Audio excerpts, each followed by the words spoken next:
Ar svarbios senjorams meninės veiklos? Pasak 2019 metais pateiktos Pasaulio sveikatos organizacijos publikacijos, kurioje buvo remtasi virš 3000 studijų duomenų, menų vaidmuo gerinant sveikatą ir gerovę yra labai svarbus.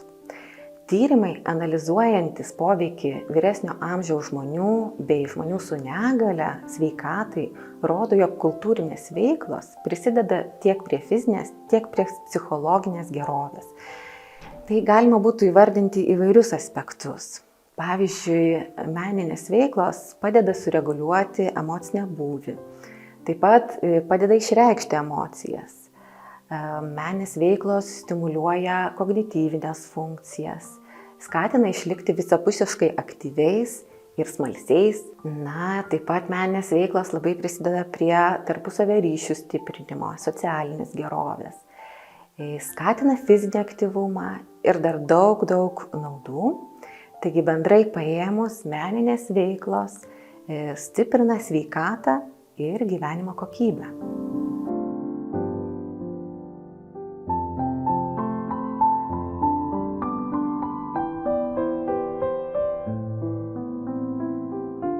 Šis projektas yra Erasmus programos mažos apimties partnerystės projektas, kurį įgyvendina viešoji įstaiga Saulės stygos iš Lietuvos ir asociacija Prometeo iš Italijos.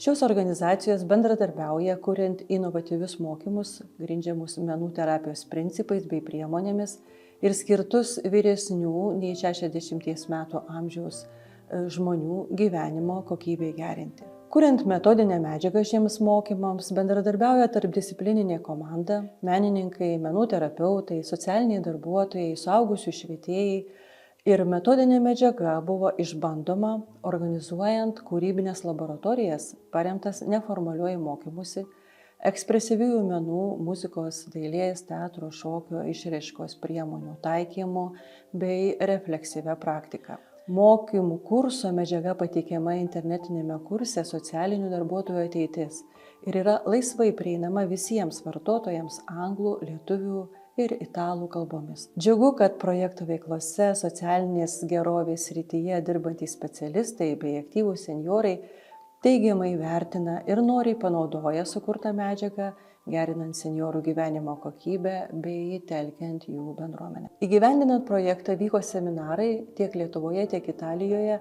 Juose dalyvavo daugiau nei 50 garbaus amžiaus žmonių, jų šeimos narių ir bendruomenės narių.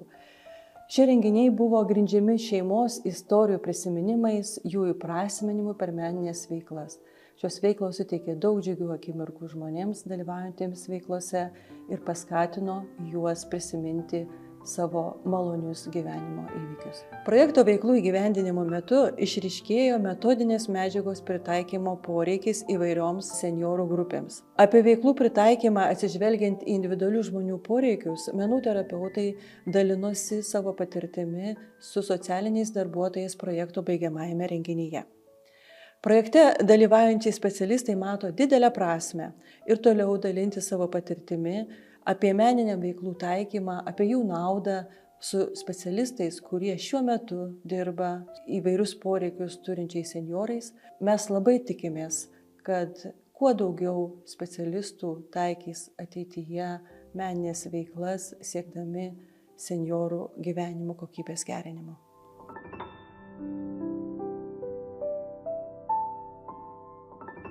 Aš esu Loreta ir aš galiu būti išdykusi. Sako visi. Tu esi Loreta ir tu gali būti išdykusi.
paskatino į šitą seminarą ateiti mano darbas, kadangi aš dirbu senjorų dienos centre su savarankiškais senjorais, tai tie mokymai yra labai aktualūs mano darbui ir mano tiksliniai grupiai, su kuria dirbu. Pastebėjome, dirbant su senjorų grupe, vienas iš darbo metodų yra darbas užimtumo grupėje su menais, tai yra meno terapija, muzikos terapija ir biblioterapija, dramos terapija. Žmogus mene atsiveria.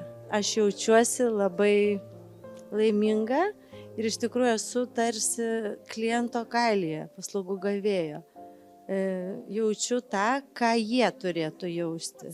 Puikia emocija, tie patys tos pačios profesijos atstovai, kurie, sakykime, įgalina dar labiau tobulėti. Įdomios ir geriausios veiklos, kurias galim pritaikyti senjorams. Tai labai patiko ir muzikiniai šitie visi užduotėlės, todėl, kad mes galim tai pritaikyti savo darbe. Tai labai džiaugiuosi, įspūdžiai labai geri, tikrai matau, ką galime bus panaudoti veikloje ir ačiū Jums.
Vienu žodžiu, buvo mišrūs labai visi. Vieni iš Marijampolės, kiti ten iš Aukštaitijos, treti iš Kauno, net buvo ir iš Vilniaus. Pilpauki berniokia, iš Suvalkijos lygumų, o tau pritars aš žvaigždų.